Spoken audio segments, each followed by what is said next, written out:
How to model this part from SolidWorks Model Mania in Fusion 360 with counterbore holes, fillets, draft, symmetry coming up. All right, getting started. First things I want to check real quick are the units. That looks great. You can start a save if you want to enable kind of the auto save, as well as get your folder structure and file structure set up correctly. Next, it is one body, one component that I plan on building, but just out of habit, I like to start a brand new component. And now we're going to start a sketch on the right plane. We could do front plane, but it makes sense to me to do it on the right plane. I'm going to draw a series of circles coming off the origin. And I am going to be using these as a reference when I know certain dimensions like you do in the Model Mania. I'm going to make this construction. I select the line, hit X for construction. We'll put in a smart dimension, D for smart dimension, and do 22 millimeters. Great. So everything just scaled up correctly because I have a setting in my settings. If you go to your preferences, if you look under design, you'll find scale entire sketch off the first dimension. I love this feature. I mentioned that on a bunch of other videos. So that scaled everything off of that. So if you've drawn everything kind of roughly to the right shape and scale, and then you put in the right correct dimension, everything will kind of scale off of that as a guide, which is pretty helpful. I'm going to place the first dimension. It's 10. The second diameter is 16 and 30. Okay, now I'd like to see some of these not as diameters, but instead as a radius. Now I want to change this to a radius, and unfortunately I don't know a way to do it without deleting the dimension. So if I delete it then and place it again, this is easier. Before I place it and accept it, I'm going to right click and choose radius. So that's pretty handy. Can change it there. It would be nice to be able to change it on the fly, but it's easy enough to adjust that. Same goes for this one. I guess I'll delete it and right click as I'm placing it and do radius.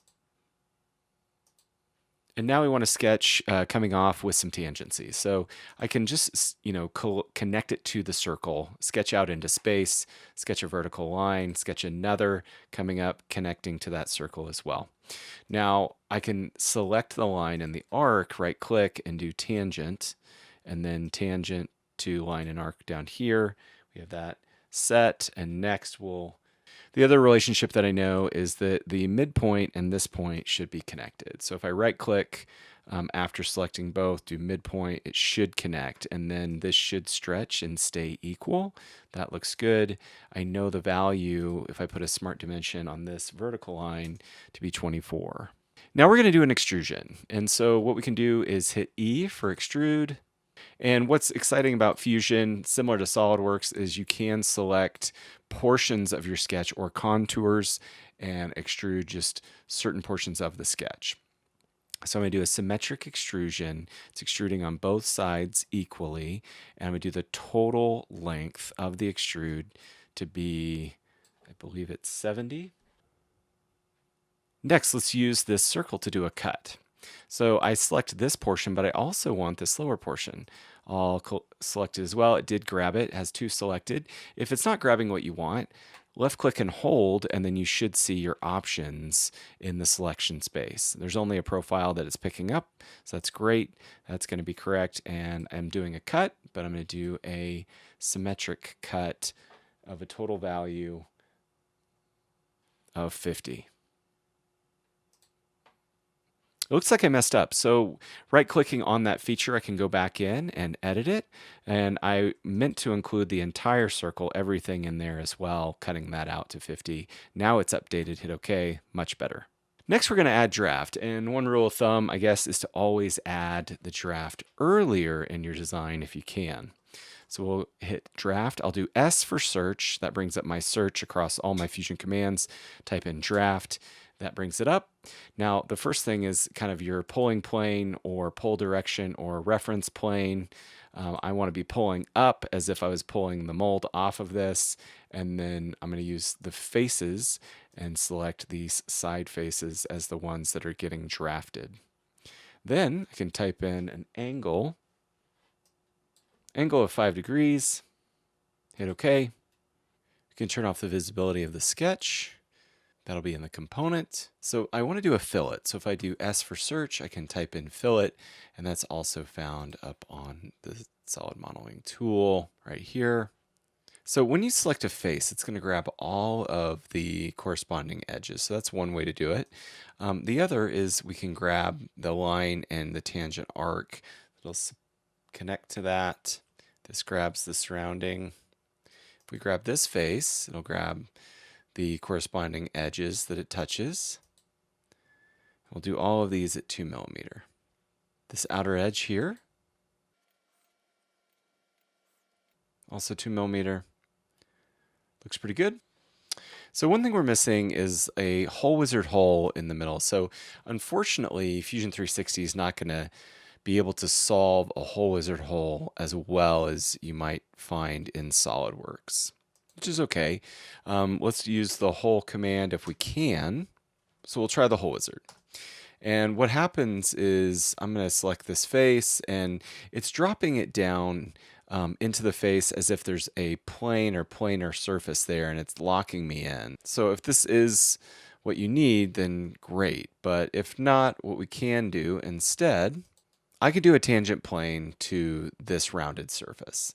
That's going to give me a plane. Remember, planes are infinite. They're just visual. They're not this small. They're just there. The plane that we see is actually just for visibility only. They're infinite. So if I start a sketch here, or if I were to do even a hole wizard hole on that plane, then I can move it out into space. And then if we want to try to locate it, let's do that. So if this is the actual center of the part, which it is, we can select that, and so that's going to line up with it, and it's on this particular plane. And if we then choose the counter bore, so going through and making the selections, I'm doing a counter bore. I'm going to choose the clearance option, and we can do drill point or flat. Same thing. We want to go all the way through. At the outer diameter, this should be 11.5. It's a socket button head cap screw. And I'm going to choose simple and modify this and do this manually, since I'm not seeing the exact option for the socket head button cap screw. So I'm going to do a diameter of 11.5. Okay, so what I want to do is place a plane at the bottom of this trough, or of the bottom of this concave rounded face. So I hit OK, and I have a plane kind of resting at the bottom. So I select the plane and that bottom face, measure it to 3.623. It's a little bit taller than we're supposed to do. We're supposed to do 3.3 at that depth. So we'll subtract. So coming back in, I'm going to remove some of the distance on this. Unfortunately, I'm having to do some of this a little bit manually. Okay, a quick measurement. I'm now at 3.3, just having adjusted that distance. That looks better. Great, let's go into phase 2. All right, phase 2 is a little bit tricky. We need to create a rounded cut on these outer faces and then apply the draft. So if we go to our timeline and go before the draft happens, start a sketch on the bottom face. What I want to do is create some arcs. So if I do S key and look for arc, 3-point arc, just dropping in something. And then we can do a rectangle if we want to. Let's add a line before we add an arc. I'll select it, hit X, make it construction, and I'm going to do a sketch mirror. And what sketch mirror is great for is creating symmetry so that it's going to keep that relationship in the future.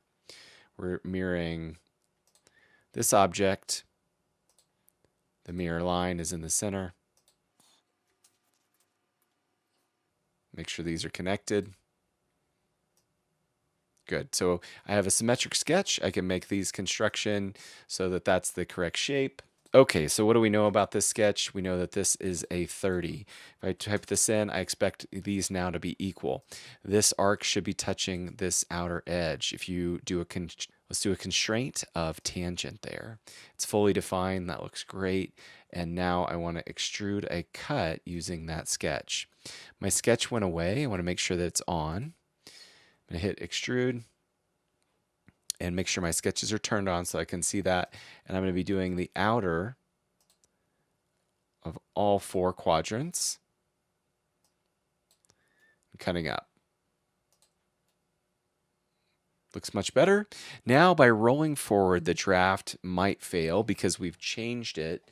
And what we want to do is go back into that feature. A lot of times you are allowed to kind of reselect those faces. And in this case, we want to do the pull direction from the bottom, just like before. We'll select these outer faces. Hold Command to select the next one. Command or Control to select both. 5 degrees, draft, and rounded. Much better. The next thing is we want to put an 8-degree draft right in between these two. And one thing that's tricky, if you try it from the bottom, kind of like we did, we're still having to keep a design constraint of 50 millimeters between the 2 holes or 2 faces here. And if I do a regular draft going upwards, selecting these faces, doing the 8 degrees of draft,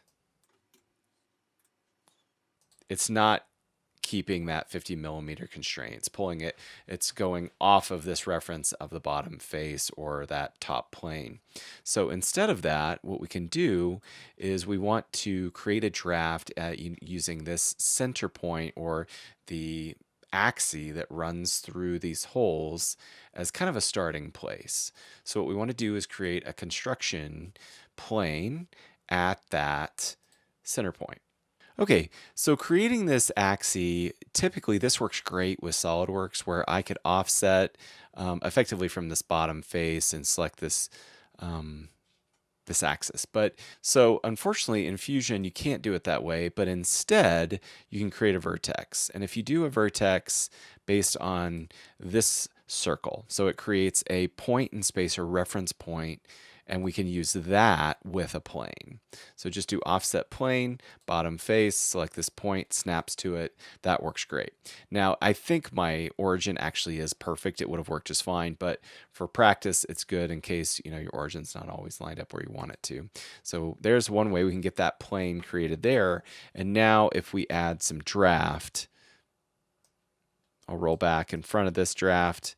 We're going to edit it and use these faces, and instead of the pull direction coming from the very bottom, we're starting with this reference plane going up. And so we're keeping that constraint of the original 50 millimeters in between. Quick check, it is 50 millimeters from point to point. Terrific.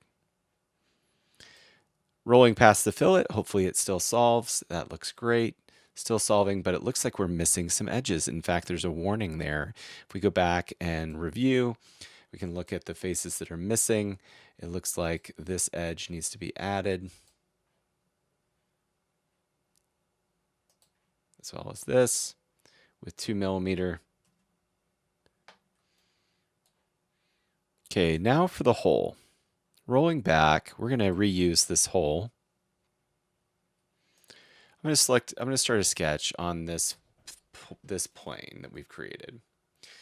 And this is the one that we used as a reference for the hole that we're creating here in just a little bit in the timeline. So what I'll do is create a construction geometry to reference. It's okay if I use these points.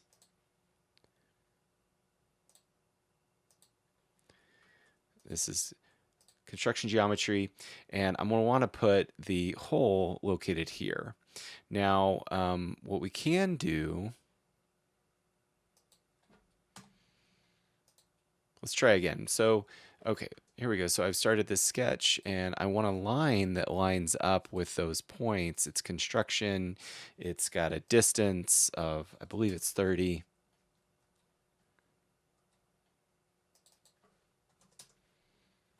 And we want it to line up with these points and be horizontal or So I'll put the midpoint right in the middle here.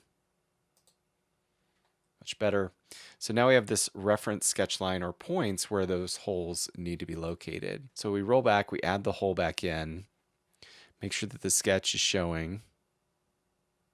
So one way I could do is go back to this and start a new hole wizard, do multi-placement, select the sketch that we just created and place them there.